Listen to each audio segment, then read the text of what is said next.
sir, sa gitna.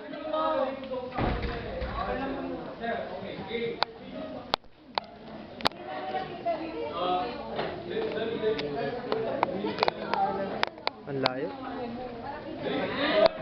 So yun yung sa Filipino toy. Alam ko nating lahat yan. Kaya ako proud ako kasi sinasabi ko na hindi lang Amerikano ang pwedeng i-import.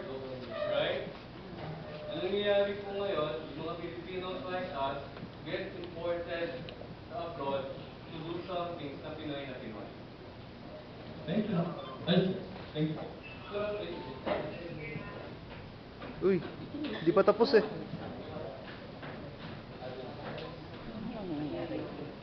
Pag-iyoyo ba siya? Ha? Kung wala po kaming training, nagpe-perya din po kasi ako. Alright. Ito pong yoyo, lagi pong sinasabi, dinala sa mundo ng isang Pilipino. The Filipino named Pedro Flores, who brought the yo-yo, the modern yo-yo to the world.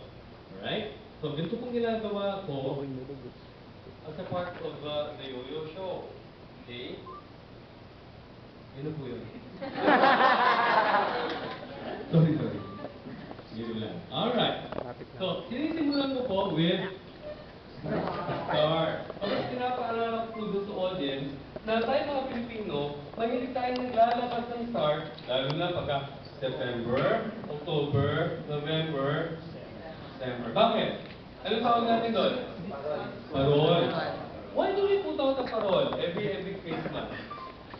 It should remind us about that season, di ba? Right! It's the star of nativity. So, it's a star that was used by God for the wise men coming from very, very far. Yeah, far east. Okay? The Magi to find where Jesus was. So, we know Jesus became a baby, di ba? Alright, pero hindi siya nanatiling baby. Di ba? Di yung... Di ba? Lumaki siya. And then, he lived beside the Sea of Galilee. Tama? So, nung nag-preach siya, sumakay siya sa boat. Right? Nagutom yung mga tao.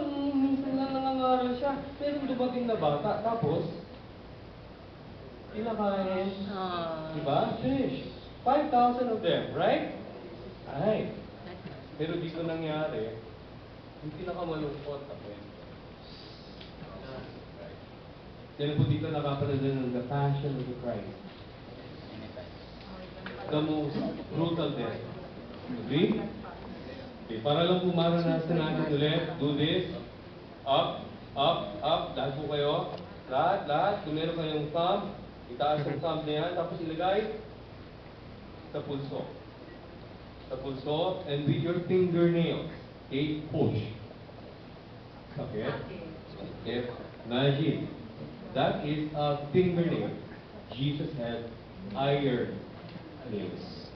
Sabi, no? Pa. Do this. Put it here. Okay? Hindi po, okay yung wala, okay na rin. Ready? Idiin. Sakit?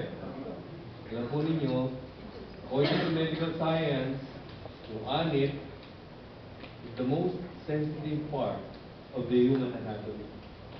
Ang description po nila, nung nilagyan ng crown of thorns si Jesus, yung kanyang buhok, yung kanyang anit, nagdoble sa pambura. Grabe, no?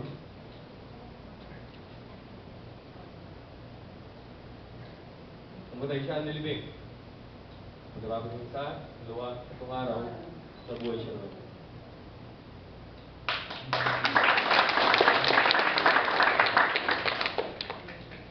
That is why we need to read God's Word.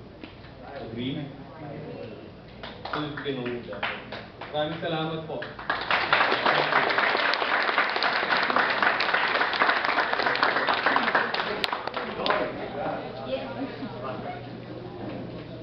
God bless you po.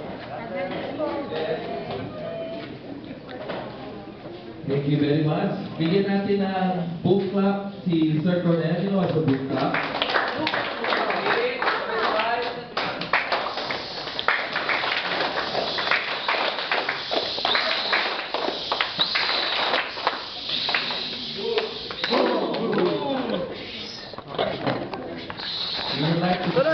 University President to give a certificate of appreciation Stop. to read.